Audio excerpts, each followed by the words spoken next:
pessoal, tudo bem? Nesse vídeo nós vamos ver algumas decisões relacionadas com o ponto 14, que trata da execução trabalhista.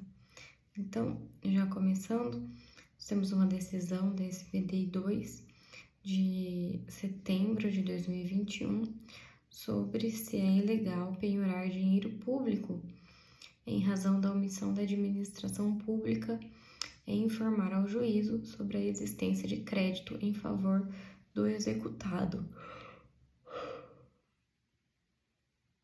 Desculpem. Bom, nesse caso aqui, a SBDI 2 está citando a Suprema Corte e o julgamento da ADPF 485, que menciona que as verbas estaduais não podem ser objeto de bloqueio, penhora e ou sequestro para pagamento de valores devidos em ação trabalhista, ainda que empresas reclamadas detenham crédito a receber da administração pública estadual, em virtude do disposto no artigo 167, inciso 6 e inciso 10 da CF, e do princípio da separação de poderes. Então, aqui não poderia haver essa penhora. Depois, nós temos aqui da SBDI 2, se cabem embargos à SBDI 1 contra a decisão da turma que nega provimento a agravo de instrumento por ausência de atendimento pressuposto intrínseco do recurso de revista. E a decisão da SBDI em abril de 2021 é de que é incabível o recurso de embargos à SDI 1 interposto à decisão mediante a qual a turma nega provimento a agravo de instrumento por ausência do atendimento aos pressupostos intrínsecos de recurso de revista. Reputa-se litigante de má-fé, com base no artigo 80, inciso 6 do CPC, a parte que, após o indeferimento de seu recurso, por incabível, insiste em seu processamento. Hipótese de incidência de multa equivalente a 2%. Depois nós temos aqui uma decisão interessante da terceira turma de abril de 2021, mas que diz que esta Corte Superior firmou entendimento no sentido de não ser possível a devolução de valores que teriam sido recebidos a maior pelo exequente nos próprios autos do processo de execução, sob pena de violação do artigo 5º, inciso 54 da CF, uma vez que impede a garantia do contraditório da ampla defesa, bem como do devido processo legal ao exequente, razão pela qual a referida restituição deverá ser buscada por meio de ação própria, ação de repetição de indébito. Em seguida, temos aqui uma decisão da SBDI 2, que eu esqueci de colocar a data, sobre se é preciso de incidente de desconsideração da personalidade jurídica para redirecionar a execução para outras empresas do mesmo grupo econômico. E aqui foi decidido que não, quando existe essa decisão, que já inclui a empresa na execução, não seria um ato teratológico ou de grave lesão a demandar imediata solução mediante ação mandamental. A decisão que redireciona a execução para a empresa integrante do mesmo grupo econômico, sem que levado a efeito o procedimento previsto no artigo 133 e seguintes do CPC. Tal percepção decorre do que dispõe o artigo 2º, parágrafo 2º da CLT, após o cancelamento da súmula 205. Acontece que o STF, acredito que tem decisão sobre esse assunto. Eu acho que é uma decisão até cautelar, proferida pelo Gilmar Mendes. eu coloquei aqui para pesquisar depois o que o Gilmar falou sobre isso. Tá continuando. Nós temos aqui uma decisão do plenário do STF de dezembro de 2020. É um tema de repercussão geral, em que ficou decidindo que o texto constitucional não estabelece o que é pequena propriedade rural e quais são seus limites. Então, mesmo que a propriedade tenha sido dada como garantia de uma dívida, prevalece o artigo 5º, inciso 26, pois tal bem é impenhorável e indisponível, pouco importa a gravação do bem em hipoteca. Mesmo que o grupo familiar seja proprietário de mais de um imóvel, é suficiente para fins de impenhorabilidade que a soma das áreas anexas não ultrapasse o limite de 4 módulos fiscais.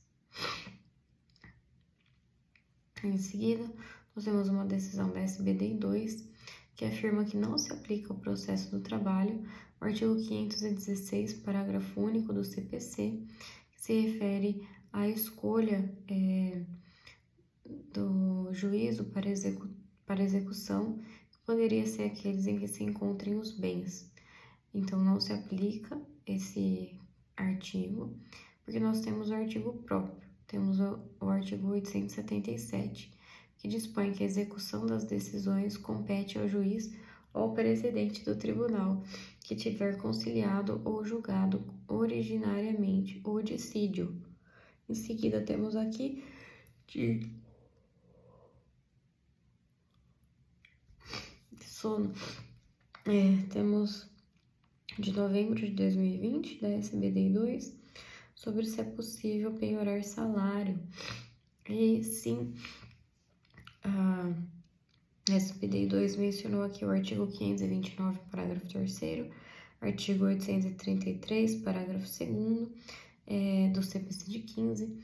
A partir deles foi alterada a OJ 153 da SBDI 2, que fixou a impossibilidade dessa penhora apenas para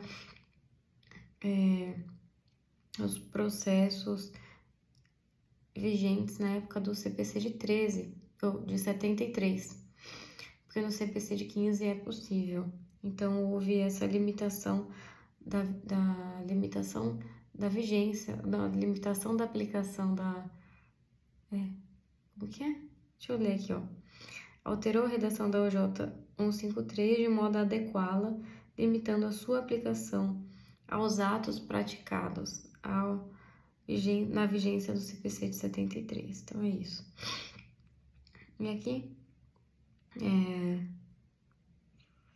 está falando do percentual a ser bloqueado, que deve atender ao princípio da proporcionalidade, da razoabilidade, possibilitando o pagamento do débito trabalhista, sem inviabilizar a sobrevivência do impetrante.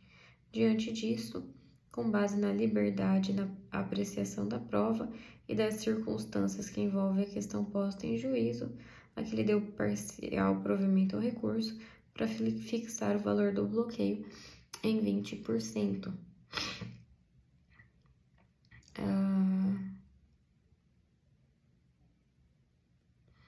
E aqui tem uma decisão interessante do STJ, na terceira turma, mas é um tema que eu preciso aprofundar. Então, vamos ver sobre o que é. É sobre o termo final para remissão da execução. Ele diz o seguinte: o termo final para a remissão da execução é a assinatura do auto de arrematação. A remissão da execução consiste na satisfação integral do débito executado no curso do processo e impede a alienação do bem penhorado. Essa prerrogativa está prevista no artigo 826 do CPC de 15, cuja primeira parte estabelece que antes de adjudicado ou alienado o bem, o executado pode, a todo tempo, remir a execução.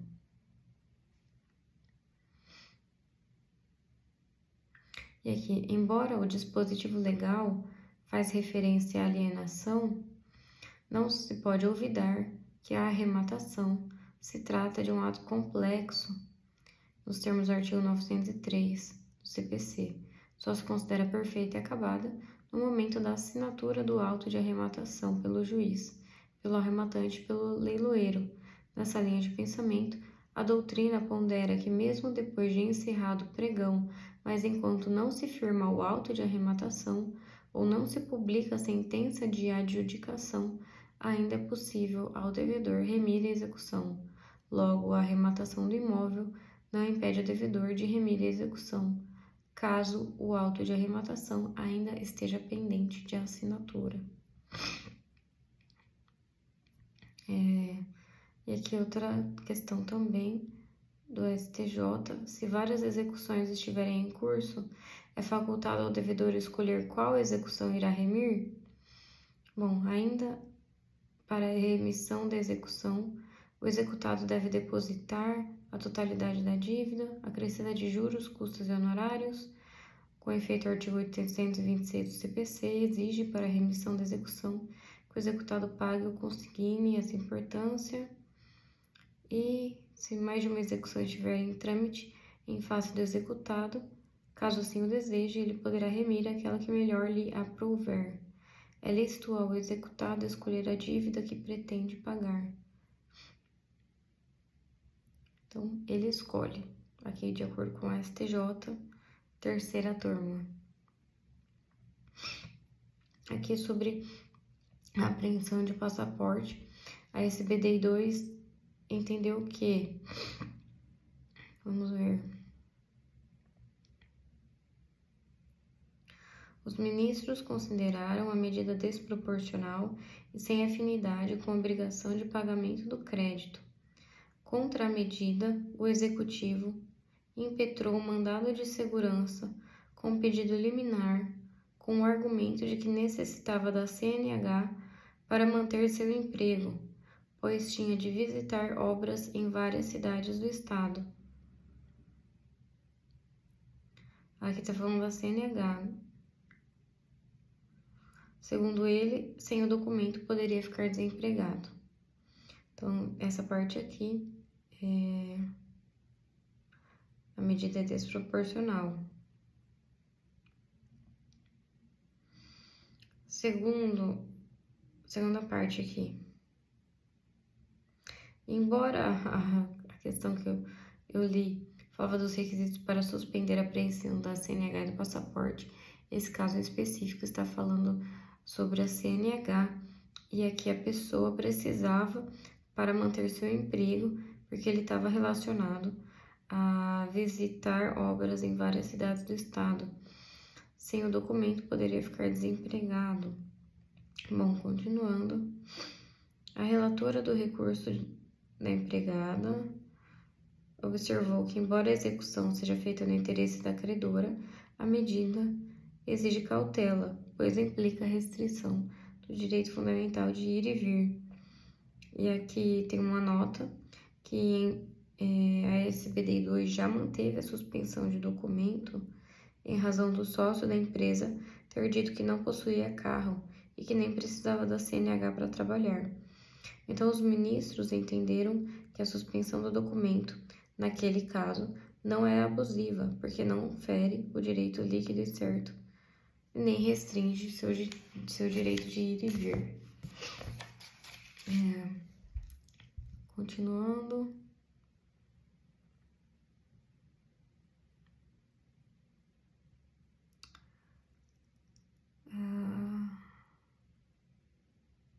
Aqui é SBDI 2. Está falando aqui sobre uma medida executiva que restringe a circulação da embarcação comercial. E aí a SBDI 2, em março de 2021, afirmou o seguinte: embora não se verifique qualquer ilegalidade na decisão que determina a penhora de embarcação marítima, pode penhorar então a embarcação marítima, restringir-lhes a circulação ocasiona entrave injustificável e desprovida de razoabilidade, impedindo a consecução do objeto social da executada e gerando aumento de seu déficit financeiro diante da impossibilidade de desenvolvimento da sua atividade comercial. aqui uma decisão do STJ afirmando que é ônus do executado comprovar que o imóvel da pequena propriedade rural é explorado pela família, prevalecendo a proteção, mesmo que tenha sido dado em garantia hipotecária, ou não se tratando de único bem do devedor.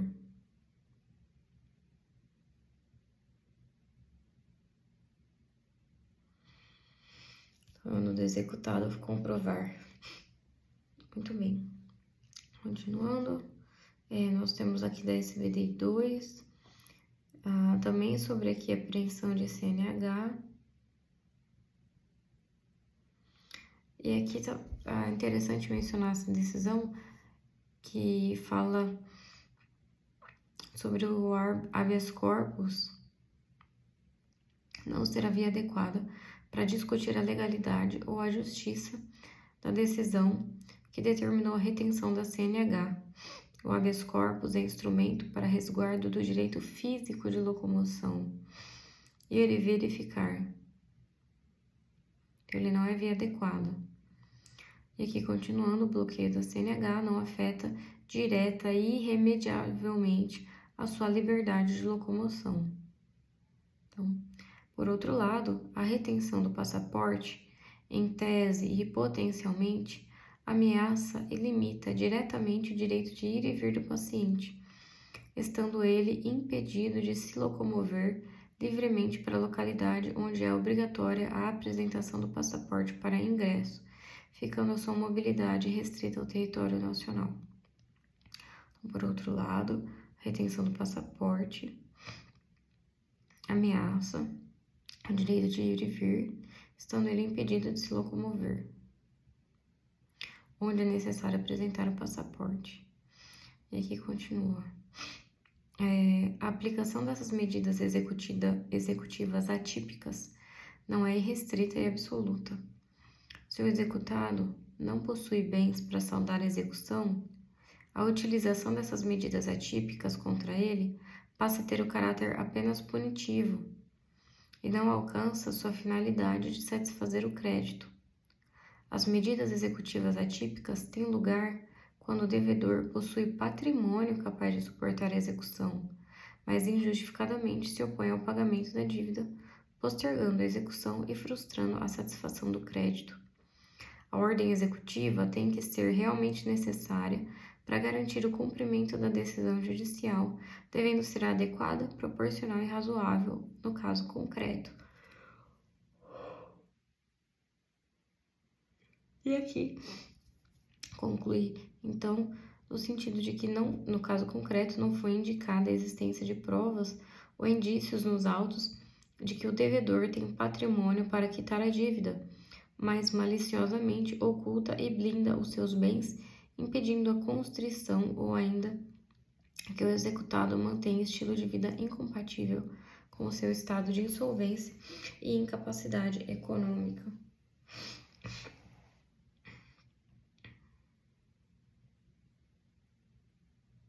Então, não foi demonstrado nada disso. Em seguida, vamos ver a mesma decisão.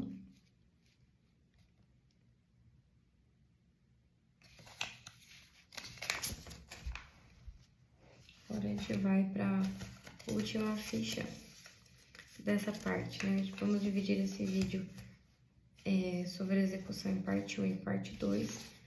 Tem bastante coisa.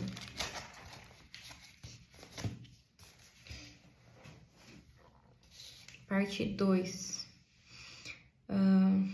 Nós temos aqui uma decisão da segunda turma sobre a utilização do SIMBA como meio de busca da solução da execução. Apesar de não ser da SPDI 1, acredito que é um tema bem importante, então vamos dar uma olhadinha. Bom, o Tribunal Regional indeferiu o pedido de realização de pesquisa pelo sistema SIMBA,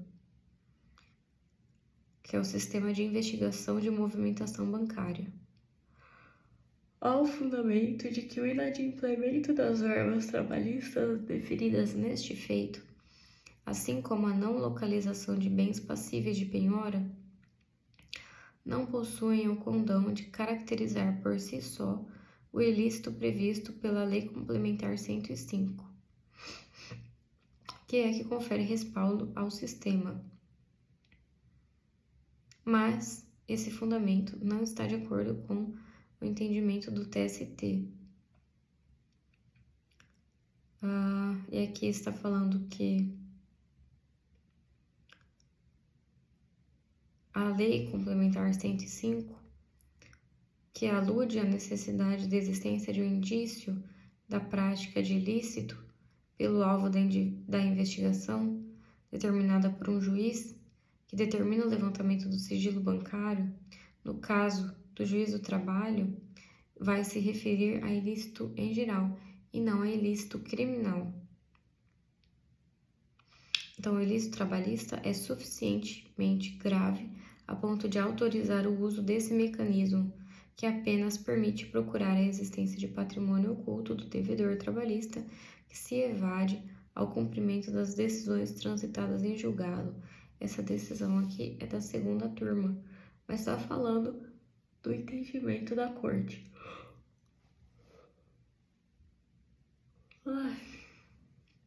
Vamos ver aqui. Nós temos uma decisão também da segunda turma, mas que faz referência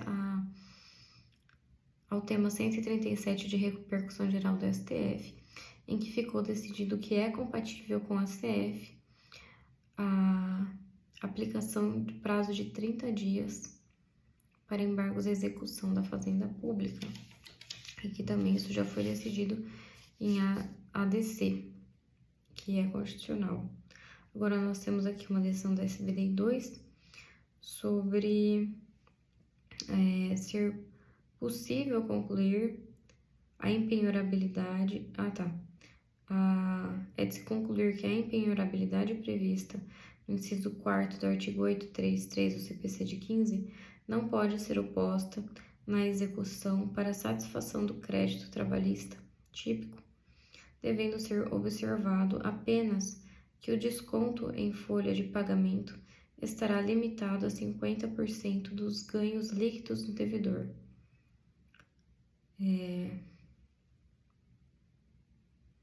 Então, ela tem esse limite de 50%. E aqui foi observado o percentual de 30% do salário. Então, não há que se reformar o acórdão.